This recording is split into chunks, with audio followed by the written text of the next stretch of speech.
Labvakar un esiet sveicināti, cienījamie LTV7 skatītāji. LV Floorball līgas fināldiena ritpilnā sparā un tūlīt arī sāksies saldējs ēdiens.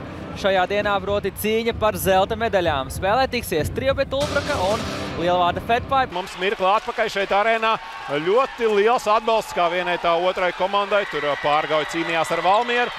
Arī šobrīd, domāju, tribīnēs arī būs zināma veida cīņa. Toms Akmeņlauks izraujās par Tivaru Dišureitu sargātajiem vārtiem un jau 2. minūtē atklāja šīs spēles rezultātu. 1-0 patreizējā čempioni vadībā. Lūk, kā nav jāgaida ilgi mums līdz pirmajiem gūtajiem vārtiem. Jau pirmās trešdaļas 2. minūte atnes mums pirmos vārtus esošo čempionu izpildījumā. Pavisam negaidīts pavērsiens. Viens no pirmajiem uzbrukumiem uzreiz ir panākumu nesoši. Šoreiz čempioniem izdodas viss kā nākas. Lūk, Kristers Eglīs pazaudēja bumbiņu. Toms Akmeņlauks izvirzās pret vārtiem un pārspēja arī Ivaru Dišureitu, kurš jau bija uz grīdas un atlika tikai pārcelt tukšā stūrī.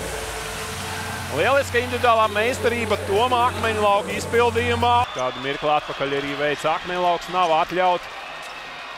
Un arī spēka spēle ir jāmāk pielietot. Tagad šķēla raidījums vārti. 1-1 Triobeta Ulbraka gūst pirmos vārtus, realizējot skaitlisko vairākumu. Kaspars Šķēls, viens no komandas līderiem šajā epizodē, ir precīzi. Kopumā jau 25. vārtu gūms Kasparam Šķēlam šajā sezonā. Bet skaidrs, ka šis varētu būt viens no svarīgākajiem goliem Kasparam šajā gadā. Mežotnes saspēlējis ar Vitkovski. Un jauns uzbrukums šīs dienas viesiem, ja tā var teikt. Un vārti! Vārti no tālas distances būs vārtu priekšā, bet vārtu gūms vēl netiek uzreiz ieskaitīts, kā signalizē tiesnesis. Skatīsies video atkārtojumu. Tieši tā, tiesneši dosies noraudzīties video atkārtojumu, lai saprastu, vai Sansvit Mihailovskis, kurš bija vārtu priekšā, nav traucējis Ivaru Dišureitu Triobeta Ulbrakas komandas vārtsargu. Tā kā šī epizode vēl nav apstiprināta, lai arī vārti ir gūti, tomēr šķiet, ka traucē Mihailovskis Dišureitam šajā epizodē. Mēs redzam, ka pie tam konkrēti patraucē vārtsargam atvairīt metienu. Tiesneši dosies skatīties video atkārtojumu. Kas ir interesanti, ka šo spēli apkalpo īpaša kompānija, kas piedāvā sportā video atkārtojumus. Tā kā tur visi būs redzams sīki un precīzi. Un tiesneši ieskaita vārtu guvumu. Lielvārdi izvirzās vadībā 2-1. Triobeta Ulbrakai otro reizi šajā mačā realizēt skaitlisko vairākumu. Tūlīt pat arī atgriezīsies laukumā. Aivis Kulsiņš vienādos sastāvos komandas turpinās cīņu. Bet šī iniciatīva, ko ir iegūst Triobeta Ulbraka, noteikti kalpos arī tālāk, un to parāda arī Kaspars Šķēls. Otrie vārti vienam no Triobeta Ulbrakas komandas līderiem uzbrukumā šajā cīņā, un rezultāts uz tablo atkal līdzsvarā. Šķēls, otrie vārti, Kārli, vai tiešām nav Triobeta Ulbrakai citu uzbrucēju? Viens pats Šķēls uzņemas visu iniciatīvu uz saviem pleciem, otro reizi realizējot skaitlisko vairākumu. Tas nav nekas jauns, ka Šķēls arī izpilda visvairāk metienu skaitliskajos vairākumos. To viņš arī demonstrēja mums iepriekš, un arī tagad precīzi tieši viņa raidījums. Blinda, kura metiens tiek bloķēts, un jau Šķēls var nonākt viens pret vārtiem, pagūst Blinds aizsardzībā, turklāt ļoti efektīvi nospēlē ar augumu. Šķēls gan apelē tur pie soda, taču tas ir lieki, jo pretuzbrukumā vārtus gūst Lielvārdē. Faktiski vairākumā izspēlēja šo Lielvārdiešu, jo Kaspars Šķēls bija palicis aiz pretinieku vārtiem. Izskatījās, ka bija guvis kādu savainojumu, uzreiz arī nevarēja celties kājās un spēlēt tālāk. Bet to fantastiski izmanto Lielvārdi un tieši Matīs Pēters Polis, kurš arī guva šos vārtus. No pašas vārtu priekšas Valpēters piespēlē skadiņam, bet pat arī Kārlis Vitkovskis un beigās Kulsiņš, bet pie bumbiņas Dišureits. Tālu piespēle uz metru, labs moments un vārti, lūk, kā manis pieminētā epizode arī nostrādā šajā situācijā, kad pēc metiena garām vārtiem bumbiņā atklāts vārtu priekšā un šādā veidā arī Triobeta Ulbraka gūst trešos vārtus. Jāni piefiksēja trešā maiņa, Triobeta Ulbrakai atnes šo vārtu gumu. Drīzāk vajadzētu bumbiņu saglabāt un meklēt kādu piespēli uz otru vārtu pusi. Izspēle ātri un vārti! Rihards Malons pirmoreiz šajā spēlē izvirza vadībā Triebetu Ulbraku. Brīdī, kad jāspēlē vēl 11 minūtes un 15 sekundes pamatlaikā. Ļoti efektīvi izspēlēta izspēle no laukuma stūra. Rihards Malons turpina ļoti aktīvi doties vārtu virzienā, un tas atmaksājas. Izdodas viņam tikt pie atlēkusīs bumbas vārtu priekšā. Bumbiņi paliek Lielvārds komandai, izspēle pie borta. Mudelis pie tās pieskarās Toms Akmeņlauks. Eleganti piespēlē Sandrim Virstītim, un arī lielvārdieši sagaida savu 7. vārtu gūmu. Kas par emocijām valda arēnā Rīga?